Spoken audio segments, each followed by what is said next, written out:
कैसे हैं आप सब लोग? आई होप आप सब अच्छे होंगे। तो दोस्तों, अपने बीच में 2-3 दिन क्लास नहीं आ सकी, तो कुछ पर्सनली रीज़न के कारण वो नहीं आ सकी, तो मैं आपसे माफ़ी चाहता हूँ उसके लिए। तो दोस्तों, आज मैं आपके लिए लेकर आया हूँ एक बहुत ही बढ़िया एक 100 सीरीज़। इसमें 100 फैक्ट आपको देखने को मिलेंगे। बहुत ही बढ़िया प्रश्न है जो एग्ज़ाम की दृष्टि से बहुत ही महत्वपूर्ण है, और इन्हीं में से प्रश्न बनते हैं। कुछ थोड़े बहुत आपके प्रश्न इनमें से बन जाएंगे। बहुत ही बढ़िया है। तो आइए बिना कुछ देरी किए सीधा स्टार्ट करते हैं इनको। पहला है कि अंग्रेजी भाषा को भारत में शिक्षा के माध्यम से आरंभ किया किसने किया? लॉर्ड मैकाले द्वारा किया गया था। हिंदी का आदि कवि किसे माना जाता है? स्वयंभू को। डॉक्टर रामकुमार और वर्मा मानते हैं इनको। हिंदी का प्रथम उपन्यास कौन सा है? ये परीक्षा गुरु है। और परीक्षा किसका है? परीक्षा अपने प्रेमचंद्र का है। हिंदी का प्रथम एकांकी कौन सा है? एक घूंट। हिंदी का प्रथम पात्र कौन सा है? उद्दंत मार्तंड।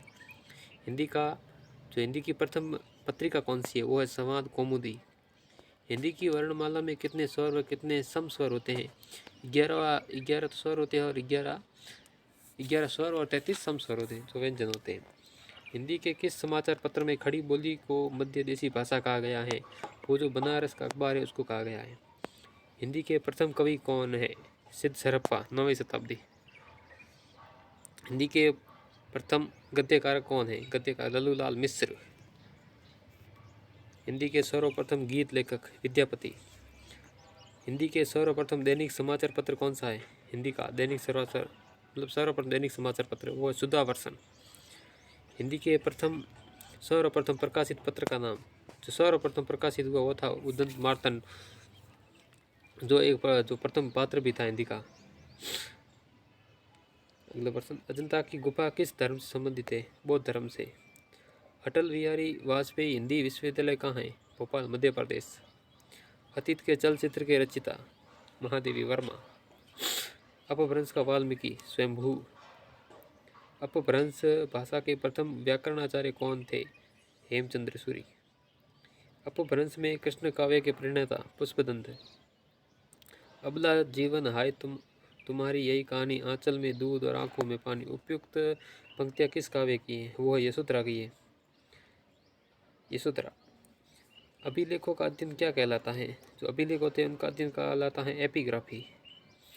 अमीय हलाहल मद भरे सेत स्या मरत नाम, जीत मरत झुकी झुकी परत जही चितवन एक बार। प्रस्तुत पंक्ति के जो रचिता है वो है रसलीन थे। अमीर खुसरो ने किसके विकास में अग्रणी भूमिका निभाई? खड़ी बोली में। जो खड़ी बोली के प्रयोगकर्ता भी कहलाते अमीर खुसरो। अमीर खुसरो ने जिन मुकरियों, पहेलियों और दो शकुनों की रचना की उसकी मुख्य भाषा खड़ी बोली है। और उनकी एक और भी रचना है खालिक बारी। अवधी भाषा के सर्वाधिक लोकप्रिय महाकाव्य का नाम क्या है? वो है रामचरितमानस, तुलसीदास कृत। अशोक के फूल निबंध संग्रह की रचना का हजारी प्रसाद द्विवेदी। अष्टसाप के सर्वश्रेष्ठ भक्त कवि कौन है? सूरदास। अष्टसाप के प्रणेता, मतलब जो इसकी शुरुआत है वो की थी वल्लभाचार्य के पुत्र विठलनाथ ने की थी। आँख की किरकिरी होने का क्या अर्थ है? आँख की किरकिरी होना मतलब अप्रिय लगना। आंसू के रचिता कौन है? आंसू एक काव्य है जो जयशंकर प्रसाद का है। आंचलिक रचनाएं किससे संबंधित होती हैं? वे विशेष क्षेत्र विशेष से होती हैं आंचलिक रचनाएं। आचार्य रामचंद्र शुक्ल ने त्रिवेणी में 3 महाकवियों की समीक्षा प्रस्तुत की है, वो कौन 3 है? सूरदास, तुलसीदास और जायसी। आत्मजयी के रचिता कौन? कुंवर नारायण। आत्मनिर्भरता एक निबंध है, उसके रचनाकार कौन है? वो है बालकृष्ण भट्ट। आधुनिक मानव के हाल का पूर्वज कौन है? वो है कोमेगनन मनुष्य। आधुनिक युग की मीरा? महादेवी वर्मा। आधुनिक युग के चरण? वो है रामधारी सिंह दिनकर। आंध्र प्रदेश की राजकीय भाषा कौन सी है? आंध्र प्रदेश की तेलुगु है अपने। आसमान पर चढ़ाने का अर्थ? आसमान पर चढ़ाना, उसका अत्यधिक प्रशंसा करना। इतिहास शब्द का शुद्ध विशेषण क्या है? ऐतिहासिक होता है। ईदगाह कहानी के लेखक? वो है प्रेमचंद्र। उर्दू किस भाषा का शब्द है? तुर्की भाषा का शब्द है उर्दू। एक नार पिया को भानी, तनवा को सगरा जो पानी। यह पंक्ति किस भाषा की है? यह ब्रज भाषा की है। एक भारतीय आत्मा किसे कहा जाता है? एक भारतीय आत्मा वो कहा जाता है माखनलाल चतुर्वेदी को। ऑस्ट्रिक भाषा समूह की भाषाओं को बोलने वालों को क्या कहा जाता है? वो कहा जाता है, उन्हें किरात कहा जाता है, जो ऑस्ट्रिक भाषा समूह जो भाषा बोलते हो। कटकटान कपि कुंजर भारी, दुहु भजदंड तमकित मही मारी। डोलत धरनी सभा पद खसे चले, भाजी भय मारुत ग्रसे। प्रस्तुत ये पंक्तियां हैं अपने तुलसीदास की। कठिन काव्य का प्रेत केशव दास को कहा जाता है। कथा सम्राट प्रेमचंद्र। कबीरदास की भाषा सदुकड़ी। कलम का सिपाही मुंशी प्रेमचंद्र। कलम का सिपाही जो इनकी जो उपाधि है, मतलब इनके बेटे थे अमृत राय, उन्होंने दी थी। कलम का सिपाही एक जीवनी भी उनकी।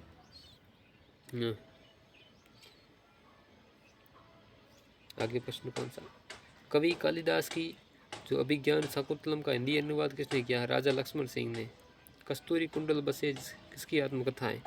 मैत्रेयी पुष्पा की। पुष्पा। कादम्बरी बाण भट्ट।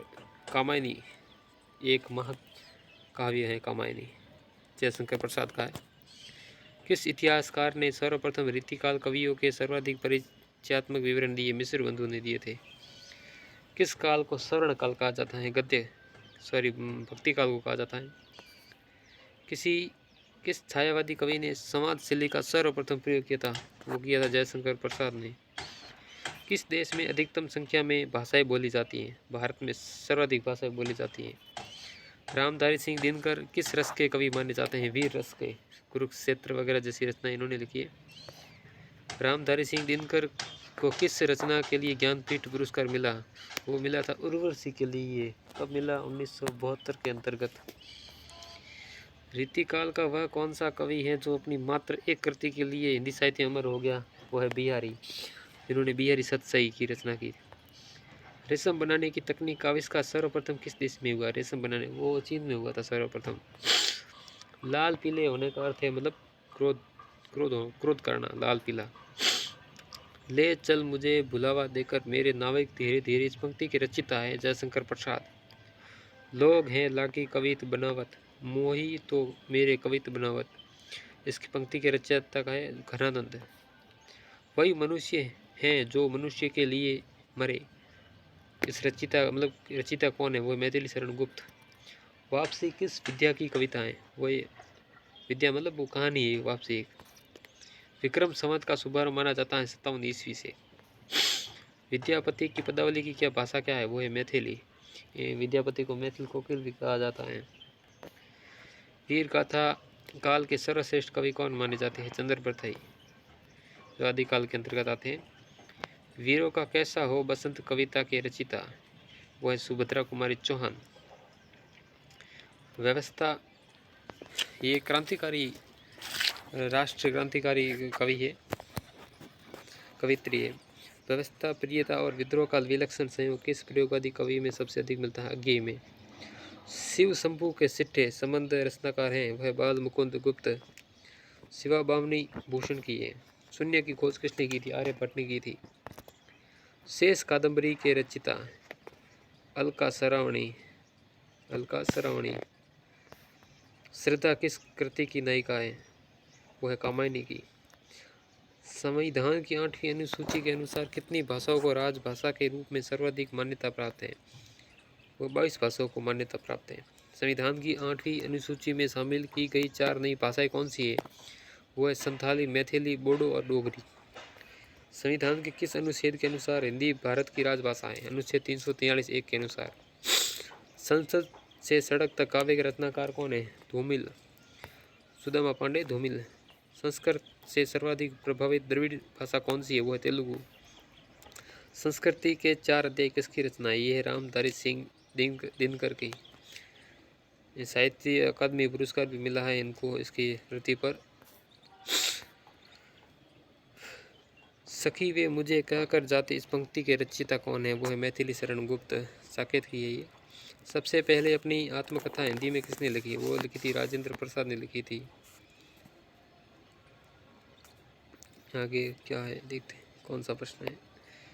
सर्वप्रथम किस आलोचक ने अपने किस ग्रंथ में देव बड़े हैं कि बिहारी विवाद को जन्म दिया? मिश्र बंधु, हिंदी नवरत्न। सर्वप्रथम किस विदेशी यात्री ने भारत की यात्रा की? फाहियान ने की थी। सर्वप्रथम भारत को इंडिया किसने कहा? वो यूनानवासियों ने कहा था। सर्वप्रथम भारत का जिक्र किस अभिलेखों में मिला? हाथी गुफा में।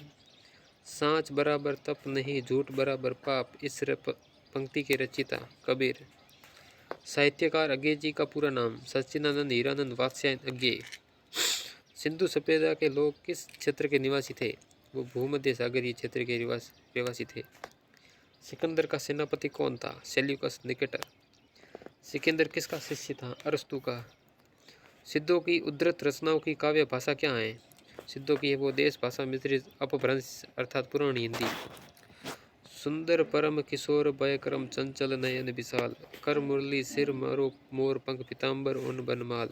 ये पंक्तियाँ किस रचनाकार की है? सूरदास की है। सुभाषित वल्ली के लेखक? मयूर। सुदर्शन झील का पुनरुद्धार किसने कराया? स्कंदगुप्त ने। सुहा के नूपुर के रचयिता अमृतलाल नागर। और सूरदास के गुरु कौन थे? वल्लभाचार्य थे। तो दोस्तों ये बहुत ही बढ़िया प्रश्न थे आज अपने इस क्लास में। ये 100 प्रश्न की क्लास थी अपने, बहुत ही बढ़िया। इसमें से मतलब कुछ ऐसे मोस्ट इम्पोर्टेंट प्रश्न है जो एग्ज़ाम की दृष्टि से बहुत ही महत्वपूर्ण है, तो आप इनको ज़रूर पढ़िएगा और इनका रिवीजन बहुत ही महत्वपूर्ण है, इनका रिवीजन ज़रूर करिएगा। तो दोस्तों चलते हैं। जय राजस्थान, जय भारत।